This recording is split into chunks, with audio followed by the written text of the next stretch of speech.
Hold on to your seats, fellas, because we have one hell of a devblog released today, announcing some new ships that are, we got some high highs and we got some we got something for sure in this devblog one way or another. So let's go ahead and get on into it.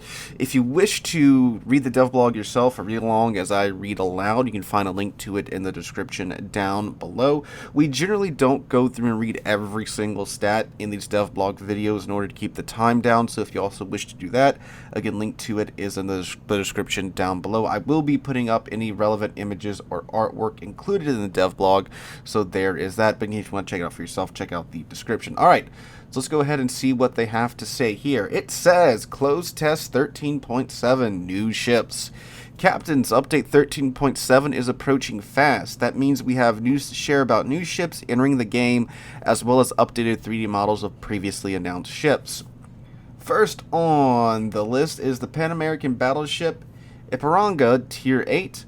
Hypothetical design for a Brazilian Navy battleship developed based on the achievements of British shipbuilding in the 1920s and 30s and modernized in the U.S. in the late 1940s. Well, in the 1940s. The ship is named after the river near the city of Sao Paulo, where Brazil's independence was declared in 1822. In the 19th and 20th centuries, several Brazilian ships bore this name.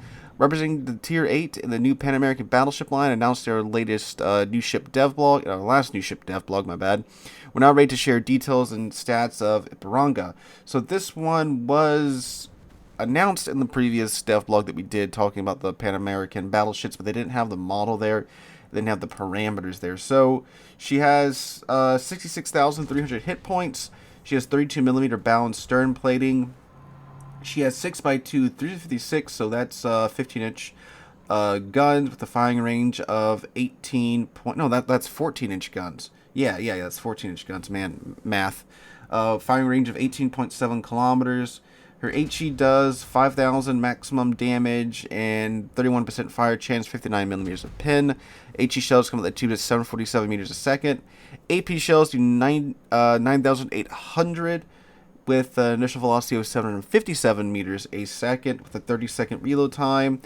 Tier 8 with 14-inch guns, though, and only, 6x2, so she has 12 14-inch guns. So that is a lot of gun at that tier. So 6x2 with, what's the alpha, 9,800 with the AP? Yeah, no, that's a good bit of damage. 1.7 Sigma, though, 247 maximum dispersion.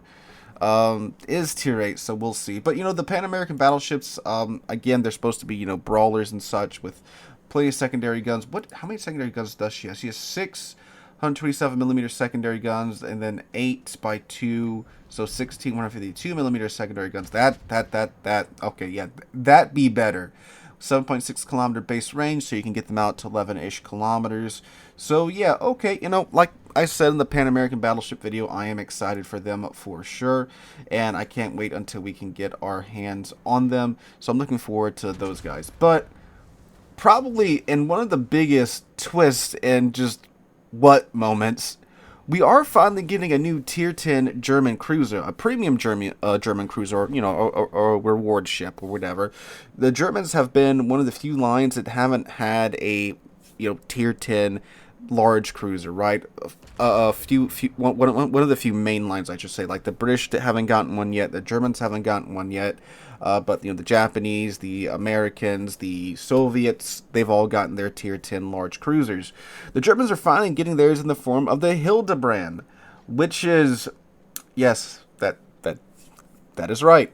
It is a hybrid ship for the first German Tier 10 cruiser. Now,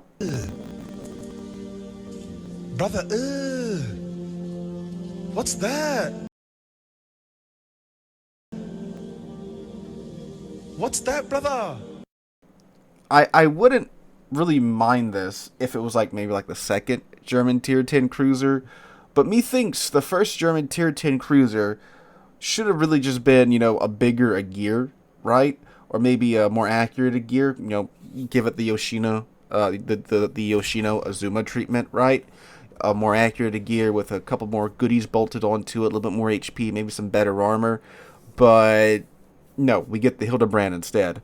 Again, if it was maybe the second thing, maybe the second tier 10 German cruiser, maybe not. It is a hybrid ship, so I know plain bad, but yeah, let's just dive right on into this, shall we? So they say fans of German cruisers rejoice. The first tier 10 German cruiser since the release of Hindenburg will soon be ready to grace your ports. Based on a large cruiser hull similar to Siegfried or Aegir, Hildebrand is an O-class battlecruiser converted into an aircraft carrier following the concept close to the Atlantic Flugzeugcruiser project developed in Germany in 1942. The ship is named in the same manner as their sisters in wood warships, Aegir and Siegfried, after the hero of ancient Germanic legends. At the turn of the 19th and 20th centuries, the name was borne by one of the Kaiserliche Marine coastal defense battleships.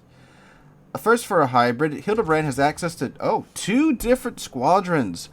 A reliable torpedo bomber squadron with a fast preparation time, and a powerful dive bomber squadron which will take much longer to prepare. While she has a large pool of hit points and a well-protected citadel, Hildebrand's hangar is not well armored, and her poor concealment will make it difficult to break detection when being focused by the enemy. Someone's riding a dirt bike outside. In terms of consumables, Hildebrand has access to hydroacoustic search with improved range, a standard repair party, and uniquely for a hybrid, a repair consumable for her dive bomber squadron. Oh. To succeed in battle, captains must put both their large caliber main battery armament and aviation squadrons to effective use. Good use of cover will be vital for protecting the ship while controlling her aviation. Torpedo bombers will be your bread and butter, while the dive bombers should be reserved for vital targets. A high top speed, typical for German aircraft, give Hildebrand squadrons a far reach. Keep an eye on your minimap to pick out the best targets of opportunity. Okay, so, this quickly went from, it's just another hybrid ship, to, this is pretty interesting and potentially terrifying, because this is the first hybrid that you can actually, swap between squadrons. So let's see what she has. So she has 63,650 hit points, 27mm bound stern plating. She gets 2x3 305mm guns, so she gets, 2 Aegir turrets with an 18.5 kilometer range. Maximum HE shell damage 3,600. Maximum AP shell damage 9,100. It's Aegir's guns. AP initial velocity 865 meters a second. Yeah, okay, it's Aegir's guns. What's the reload time though? 30 seconds and a sigma of 2.05 with a maximum dispersion of 203 meters.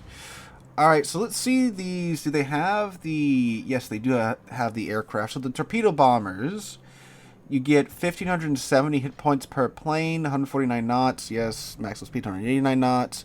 So you get three planes in the torpedo bomber squad. Torpedo, 1 torp per plane, 4,067 maximum damage, 52 knots for the top speed of the torpedo, and a range of 2.5 kilometers for the torpedo. The dive bombers, 1,530 hit points. You get 6 planes per squadron. Dang.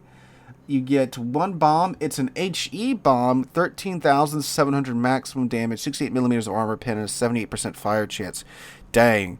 So 6 bombs, 13,000. Dang, that's a pretty heavy hitting dive bomber squadron for especially a hybrid ship, especially when you get 2 squadrons to pick from. So that's a little crazy. It is some madness that you would think that the Kriegsmarine would probably try to put together. And, as we see in World War II, it wasn't unheard of to convert cruisers into, these hybrid ships where you have aviation facilities on board. This is a lot, though, obviously, right? So it's more of that wargaming, what if this, what if that, what if, the O-class did get built, but, Germany saw that they had to convert it to an aircraft carrier because that's the way naval warfare was going, although, besides some convoy raiding and the whole Bismarck fiasco, the German naval warfare in World War II was pretty limited, right, compared to, the Japanese and American warfare that was going on in the Pacific. But, I mean, alright, Tier 10 German cruiser. It's a hybrid, though. Hopefully we'll get an unhybrid version of this, because, again, big Aegir sounds fun, in my opinion. So, we'll see what happens. But, following that up immediately is something I've been wanting in this game for a very long time, which is we're getting the Tennessee. And, fellas, it's a Tier 8. So the Tennessee is the same class as it is the class, but the ship itself, it's the lead ship in the class, as the California. So they're taking that and they're up-tiering it to Tier 8, which sounds very interesting. So let's take a listen, fellas. So they say, American Tier 8 battleship Tennessee. USS Tennessee, the lead ship of her class, was commissioned in 1920. A Pearl Harbor survivor, she underwent 2 modernizations that significantly changed her appearance. During the Pacific War, USS Tennessee took part in numerous operations, including the Battle of Surigao Strait and the Iwo Jima and Okinawa landings. The battleship received 10 battle stars during her service. A different spin on the gameplay of the Vermont Tech Tree line, Tennessee is sure to be a good fit for captains who enjoy large, accurate salvos. She carries a main battery of 12 356mm guns, 14-inch guns, featuring extremely good accuracy, a fast reload, and long range. Typical for American standard-type battleships, Tennessee is slow in a couple of aspects. Her turret traverse can only be described as glacial, and her top speed is close to that of a tortoise. See, I'm telling you, they're getting some real zingers in these DevBlogs now. While she has a rather small hit point pool for a Tier 8 battleship, Tennessee has a few tricks up her sleeve. Good concealment will help her pick her fights carefully, while for consumables, a long-duration damage con will help mitigate fires. Her repair party features a quick 40-second cooldown, and a choice of fighter or spotting aircraft adds versatility. In battle, Tennessee will reward captains with good planning and forethought. Look for key areas from which you can fire on a large portion of the map. Although slow to get there once in position, Tennessee's long range and accuracy will allow captains to easily punish enemy broadsides from across the map. Be sure to keep an eye on your teammates. If you end up without support and cannot break detection, Tennessee will be quickly run down and sunk due to her low speed and hit point pool. Please keep in mind that Tennessee is still under development, and we will be using a different model and name. Volunteer state, which will not represent Tennessee in its final version. So, this sounds interesting, but I've seen a couple of her stats being thrown around in Discord, and it gets even more interesting, fellas. So she has 59,000 HP, 32mm balanced stern armor, 4x3 of her 14-inch guns with a 20-kilometer range. Alright, so her HE shells do 5,000 maximum damage, 59mm pin, 30, yeah, who cares about that? What the AP doing? AP does 10,500, 823 meters a second is its initial velocity, so that's good. That's that nice and fast velocity compared to the 740 meters a second you get with a normal American AP. A 28-second reload time, fellas. Keep in mind, this is base. 180-degree turn time of 60 seconds. And listen to this next part, fellas. Her maximum dispersion is 172 meters at 20 kilometers. That ain't battle cruiser dispersion. That is cruiser dispersion. I'm pretty sure that's like either Des Moines or like Goliath. Like, that is legit heavy cruiser dispersion on battleship shells. Like, yes, they're 14-inch guns, but like, they're still big, right? And you get 12 of them with a sigma of 1.9 with a 28-second reload. That is crazy, my guys. And then it even gets crazier. Where's her detectability at? So her surface detectability is 14.1 kilometers, which when you build into it, I think that's getting it down into like the 11s. So you're going to have like an 11.8 kilometer detection range, guys, on a battleship that has cruiser dispersion. As of right now, at least. Of course, this is all in testing, and it can change. On top of that, she gets the American damage con, so the 20-second damage con runtime with an 80-second reload time. Again, the American repair party, the 20-second duration time with the 40-second reload time as well. So that's also good. And spotter or did they say spotter or fighter? I think it's just spotter. Okay, so it's just spotter. Okay. No. You can't pick spotter or fighter, which gives you another 20% buff to your range. And she's a tier 8, so she won't be able to take the dispersion mod, but she quite frankly doesn't need it with literal cruiser dispersion. Now, she is slow, but again, if my numbers are right with that 11.8 kilometer detection range, slap brisk on that sucker, and then you can go a little bit faster. Brisk plus the speed flag, you can probably get up to like 25, maybe 26 knots with a good tailwind, So yeah, it's interesting, and I've seen some reactions already saying, oh, it's dead on arrival already. But, like, I mean, cruiser dispersion on 14-inch guns. We've seen what ships like the, I can't think of the name right now, but the tier, is it a tier 9 or a tier 10? It's the ship that was part of the Kitakami event, the British defense. She has 14-inch guns with cruiser dispersion, and she does quite well at tier 10 with those guns. And she only has 6 of the suckers. Tennessee's got 12 of them. So this could potentially be a very interesting boat. Now, they don't have a model prepared for her at all, so there's nothing to look at. But just go look at the California. That's a Tennessee class that's been modernized. So bump that up to tier 8 and turbocharge it, and that's what you got. Last in the DevBlog is just an updated model for the tier 9 Pan American battleship, the Los Andes. That what it looked like. So there you go. So like I said, fellas, a very interesting DevBlog with, we get a little bit of more of a peek at the Pan American battleships, and then we just go on a roller coaster ride of new ships with the Hildebrand and the Tennessee. So I'm very interested in the Tennessee Hildebrand. We'll see what happens with that.